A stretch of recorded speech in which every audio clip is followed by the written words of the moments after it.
हे परमपिता परमेश्वर, हे परमपिता परमेश्वर, जो जीवात्मा कल तक हमारे बीच में थे, आज वो आपके चरण शरण में है। उस आत्मा को शांति सदगति प्रदान कीजिए। बाप का आयुष तुम्हें मैं वापस नहीं ला सका बेटा।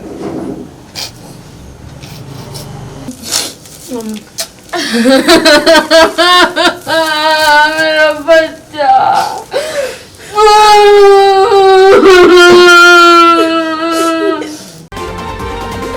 भारत की तस्वीर सच ही मिशन है। नमस्कार, भारत की तस्वीर में आपका स्वागत है।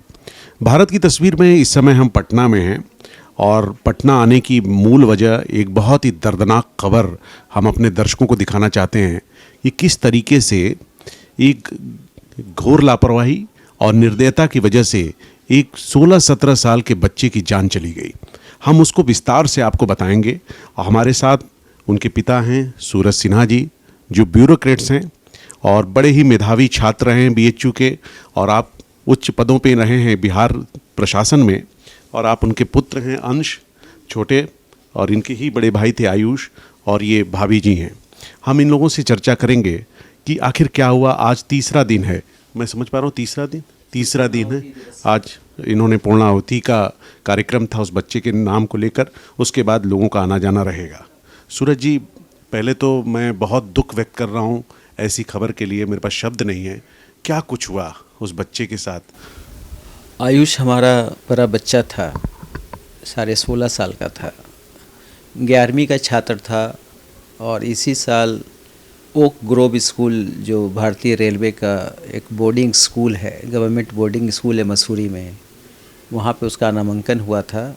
उसके पहले वो air force school Subroto Park Delhi में पढ़ता था। अभी विंटर ब्रेक में दिसंबर के प्रथम सप्ताह में पटना आया था और हम लोग के साथ रह रहा था। फरवरी में फिर से 1 तारीख को इसको स्कूल ज्वाइन करना था। हम लोगों ने ऑन ऑफ पहले भी देखा था कि कुछ सिगरेट बेरी टाइप की जो चीज़ें होती हैं उसमें थी। उसके बाद वो स्कूल चला गया था, मेधावी छात्र था, पढ़ाई लिखाई सारी चीज़ें चल रही थी। इस बार भी आया तो इन चीज़ों को मैंने नोटिस किया कि कुछ ऐसी लत हैं जो इस उम्र में बच्चे को नहीं रहनी चाहिए। एक दिन हमने पकड़ा कि कुछ इस टाइप की आपत्तिजनक चीज़ें उनके पास थी, मादक पदार्थ, तो मैंने उसे बिना नॉलेज में उसको फेंक दिया था। नेक्स्ट डे वो थोड़ा सा माँ के साथ वायलेंट हो गया, अपने भाई के साथ वायलेंट हो गया, माँ का मोबाइल तोड़ दिया, बच्चे को इसको पीटा, इसका चश्मा तोड़ दिया। तो हमें थोड़ा हर्ट किया क्योंकि बच्चे को, छोटे बच्चे को उसने पीट दिया था और काफ़ी हंगामा किया था घर में। देन हमने डिसाइड किया कि इसको 1 महीना के लिए डी एडिक्शन सेंटर में डाल देते हैं, क्योंकि करेक्शन होने का और जो भी है वहाँ पे इलाज भी होगा, प्लस है जो अकेला थोड़ा सा आइसोलेट होके रहेगा तो शायद सुधर जाए। तो एक मानस हॉस्पिटल है पटना फुलवारी शरीफ में, मौर्या विहार कॉलोनी में, जिसको डॉक्टर संतोष कुमार, जो बिहार सरकार स्वास्थ्य विभाग में डॉक्टर हैं, एनएमसीएच में शायद डी एडिक्शन सेंटर के प्रभारी हैं, डॉक्टर हैं, उनका अपना हॉस्पिटल, निजी हॉस्पिटल है, डी एडिक्शन सेंटर है, वो संचालित करते हैं। उनसे मेरी मोबाइल पे ही बात हुई और रेफरेंस यही था कि हमारे नेबर रूट का एक लड़का वहाँ से ठीक होकर आया था, ये रेफरेंस था हमारे पास। तो हमने वहाँ पर उन्हें आयुष को डाला। 35,000 रुपये का फ़ी था, 10,000 रुपये एडवांस देके हमने उनको डाला। उसके बाद मैं 25 तारीख के आसपास मिलने के लिए भी गया, उसकी पुस्तकों को, नोट्स वोट्स को लेकर भी गया, कपड़े लेकर गया, लेकिन मिलने नहीं दिया गया कि इट्स टू अर्ली, अभी मिलना ठीक नहीं रहेगा। फिर बीच में खबर लेता रहा, साल के अंतिम सप्ताह था, खबर लेता रहा, लेकिन मिलने नहीं दिया गया। बोला गया कि अभी मिलने के लिए आना बेकार है, अभी नहीं आएंगे। पुनः मैं 4 जनवरी या 3 या 4 जनवरी को जाता हूँ मिलने के लिए, तो आयुष ने कंप्लेन किया कि उस डी एडिक्शन सेंटर का एक स्टाफ है, सुजीत नाम है उसका, वो पीटा है उसको, मारपीट उसके साथ की है। क्यों? वजह ये थी कि वो सुबह नहीं उठ पाया था और बोला कि पापा यहाँ पे मुझे नींद की इंजेक्शन देते हैं तो मैं सुबह कैसे उठ पाऊँगा इनके लिए, योगा करने के लिए। इन्होंने बहुत बुरी तरीके से मारा है, मेरे जबड़े में दर्द था। एक रजनीश भैया है, उन्होंने मुझे दवाई दी तो मैं थोड़ा ठीक हुआ हूँ, नहीं तो खा पी भी नहीं रहा था। मुझे बहुत गुस्सा आया, लेकिन मुझे लग रहा था कि मुझे ओवरऑल सब मिला के 1 महीना रखना है, तो मैं उस टाइप से रिएक्ट नहीं किया या इस बारे में सोचा ही नहीं, जो कि मेरी आज गलती है। मैं बहुत महसूस करता हूँ इस बात को कि इसको तुरंत इमीडिएटली विड्रॉ कर लूँ वहाँ से, जो मुझे करना चाहिए था। मैं परसुएसिव वे में सुजीत को भी बुलाकर बात करी कि ये सब मेरे बच्चे के साथ तुम नहीं करो, ठीक है।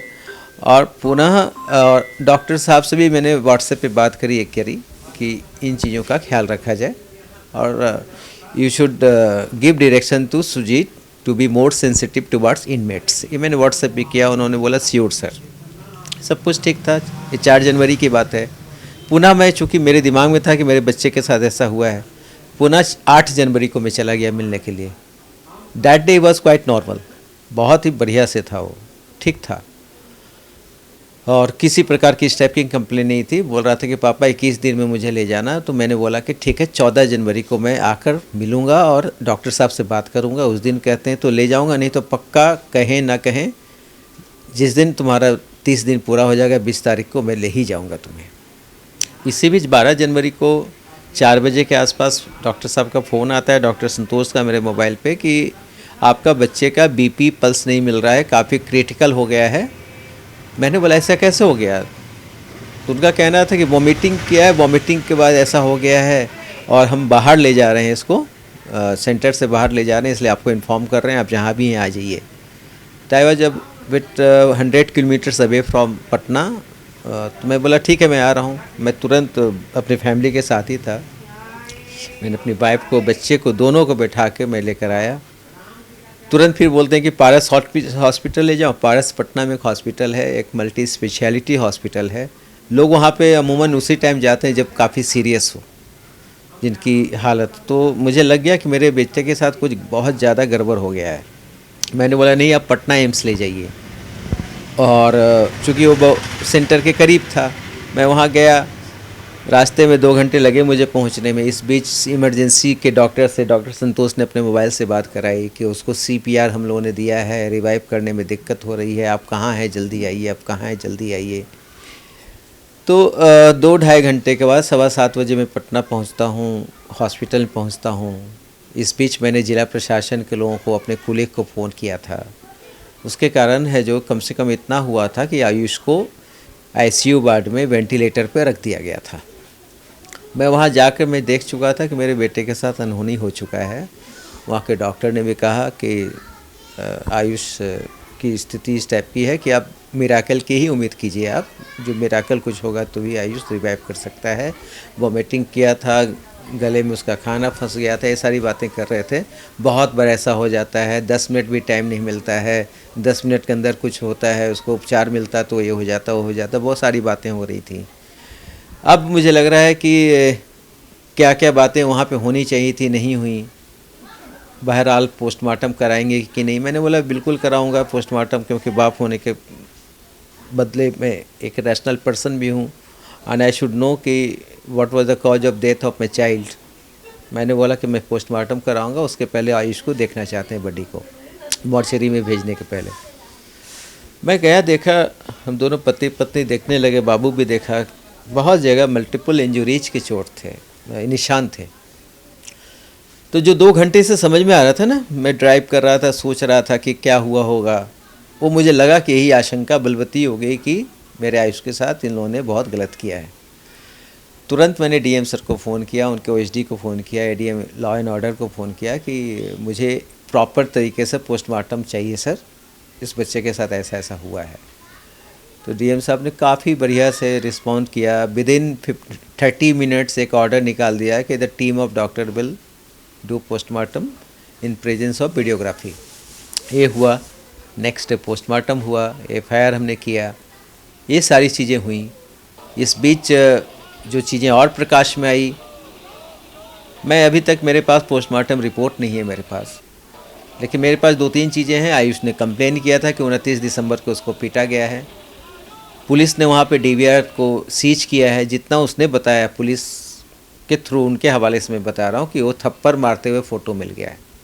मतलब आप ये कह रहे हैं कि सीधे तौर से अगर बात करें कि आयुष की को मार मार के जान ले ली गई, उसकी हत्या है। बिल्कुल, मैं बिल्कुल आशंका मेरी यही है कि उसे पहला दिन पीटा गया, मैंने कंप्लेन किया, वह स्टाफ वहाँ पर डी एडिक्शन के नाम पर, इलाज के नाम पे पिटाई, डंडे से पिटाई की जाती है।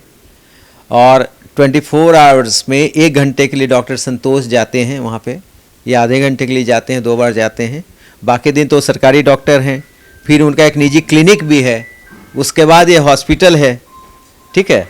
और सुबह केवल आते हैं वो, बाकी 22 घंटा कहिए, 23 घंटा कहिए, पूरे तरीके से जो मुस्टंडे बाउंसर कहिए, जो भी कहिए, नर्स स्टाफ जो भी कहिए, उन्हीं के हवाले वो एडिक्शन सेंटर था। ये अभी भी चल रहा है तो उन्हीं के हवाले है। और वहाँ पर इलाज के नाम पे केवल पीटना हुआ।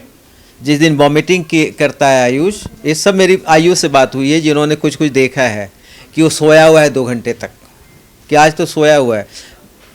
पुलिस को दिख रहा है सोया हुआ है, वो बीमार होकर सोया हुआ होगा, ये तो पुलिस नहीं देख पा रही है ना कि बीमार होकर सोया हुआ है, या उसको पिटाई लगी, उठ नहीं पा रहा है। आपने जो तस्वीरें शेयर की सोशल मीडिया में बहुत दर्दनाक है, उस पे जख्म स्पष्ट दिख रहा है, जो कि हमें भी बेचैन कर दिया और हम आपसे मिलने चले आए कि जो जख्म दिख रहा है, साफ लग रहा है कि उसके साथ निर्दयता हुई।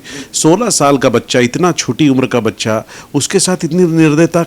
और सबसे बड़ा सवाल ये है कि आप खुद एक ब्यूरोक्रेट्स हैं, आप खुद एक प्रशासन के आदमी हैं।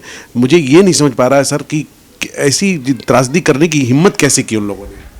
दिक्कत इस बात की यहाँ पे है कि वो जो डॉक्टर हैं, वो समझ रहे हैं कि मैं प्रशासन का आदमी हूँ, उन्हें पता था कि मैं एक अधिकारी हूँ।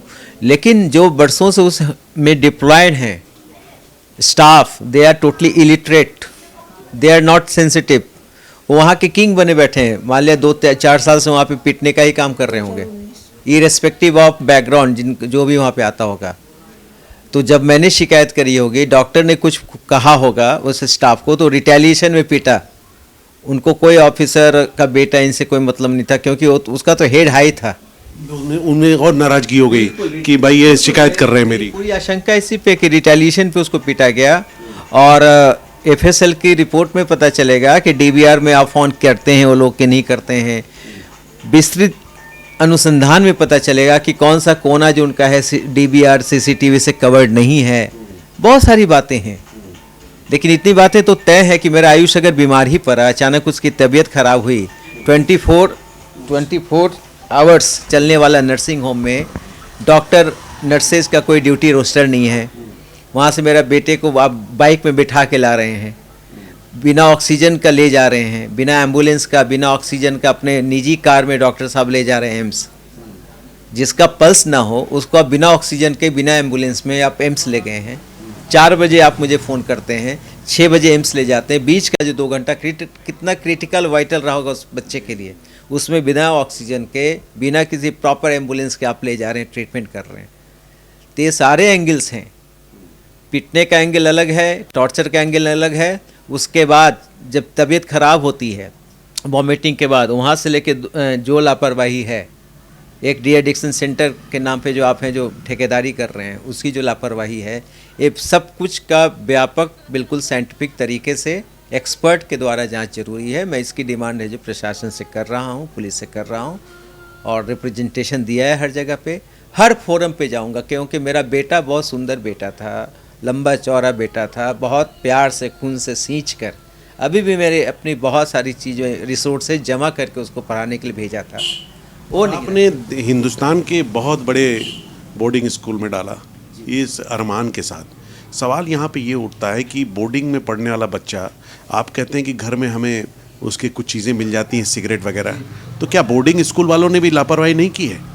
नहीं, मैं इस पे यहाँ पर इस बात को डालूंगा कि ये जो नशा का सिंडिकेट है, बिल्कुल ऐसे ही बच्चों को टारगेट करता है। और हर बड़े शहरों में, छोटे शहरों में नशा का व्यापार जो है ना, जिस टाइप से चल रहा है, वो छोटे छोटे बच्चों को एक चेन रिएक्शन में टारगेट करता है। और एक बहुत ही संवेदनशीलता से इसको देखने की ज़रूरत है। मेरा बच्चा क्रिमिनल नहीं था, ही वॉज ए ब्रिलियंट गाय, ठीक है, लेकिन उसके साथ साथ ये जो चीज़ें थी, इन चीज़ों के कारण ही तो डी एडिक्शन सेंटर भी बने हमारी सोसाइटी में। और हमने health services, counselling services hire तो किया ही था ना। डी एडिक्शन सेंटर तो मार दे रहा है, वो तो कत्ल कर रहे हैं एक बच्चे का, कत्ल कर रहे हैं। विडंबना ही है, कि वो कत्ल कर रहे हैं, और बहुत कत्ल करने के बाद बहुत आराम से बोल भी रहे हैं कि हमने सब कुछ बढ़िया किया है। आपको क्या लगता है कि आपकी आवाज़, देखिए आपने सोशल मीडिया का इस्तेमाल किया और आप एक जागरूक हैं और समाज के बीच जीने वाला इंसान हैं, तो आपकी बातें बहुत दूर दूर तक गई हैं, तो निश्चित रूप से एक ये मिसाल बनना चाहिए क्योंकि दूसरे किसी बच्चे के साथ ऐसी घटना ना हो। मेरे जीवन का अब 2 लक्ष्य है। एक लक्ष्य है, एक छोटा बच्चा है, इसको बहुत फूल की तरह पालूं, ठीक है, इसको ना खोऊं, ये हम दोनों का लक्ष्य है। दूसरा लक्ष्य है कि जो हमारे आयुष के साथ हुआ है किसी के साथ ना हो, किसी आयुष के साथ ना हो, उसके लिए जो भी होगा हम लोग करेंगे। आगे मिशन में हम देखेंगे जीवन में कि अपने नौकरी के अलावा, अपने चीज़ों के अलावा कुछ और भी क्या कर सकते हैं। प्लस हर फोरम पे जाएंगे, हर डोर को नॉक करेंगे कि ये जो हैं डी एडिक्शन सेंटर के नाम पे जो जिस टाइप से उन्होंने अप्रोच लिया, जो मोड ऑफ ट्रीटमेंट अपनाया पीटने का, इनको सज़ा में दिलवा के रहूं।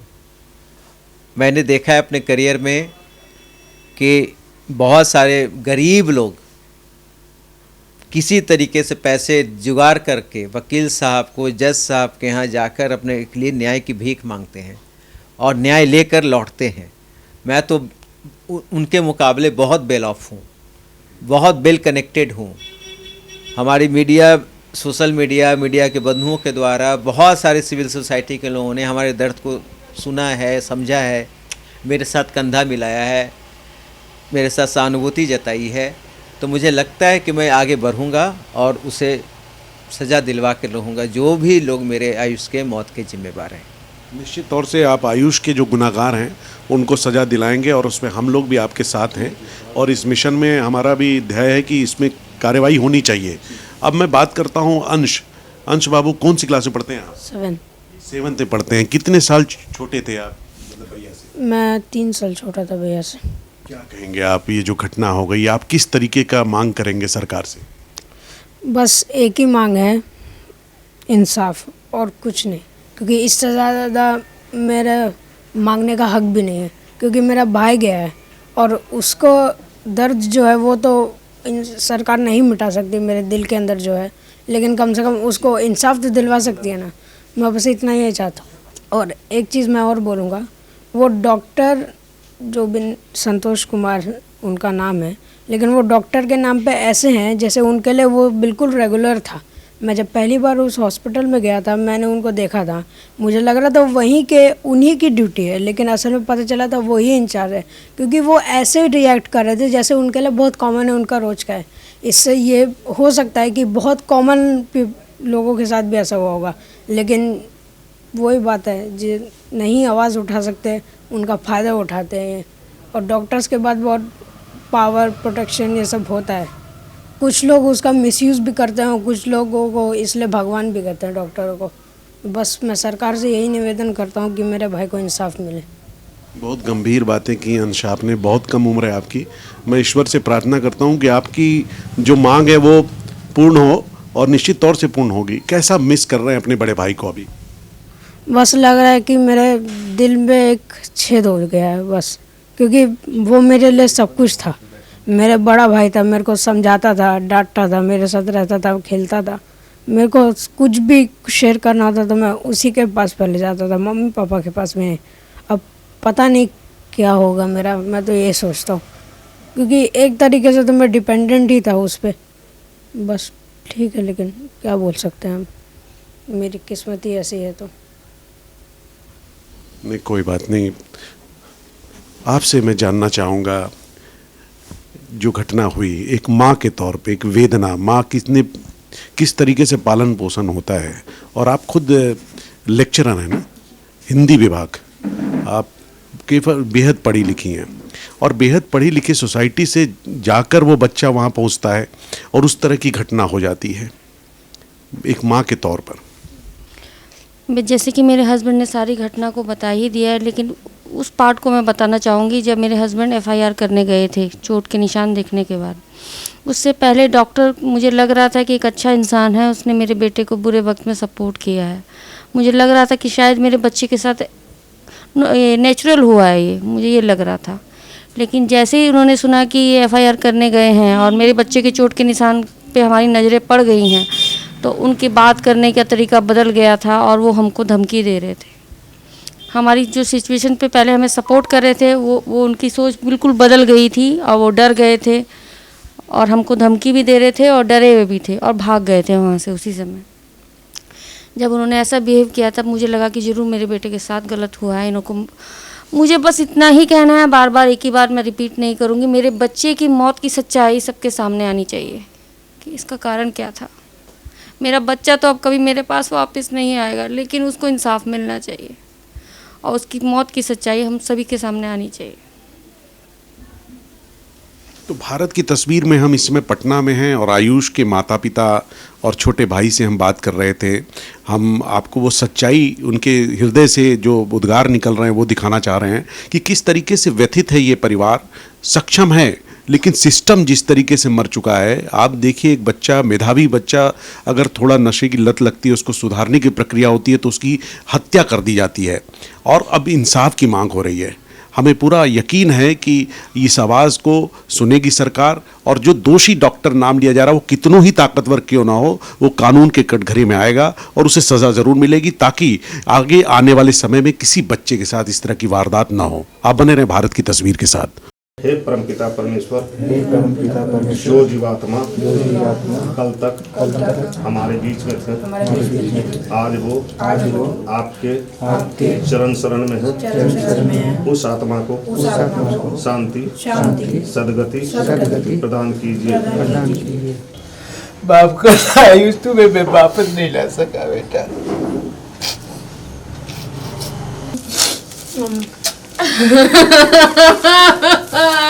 मेरा बच्चा।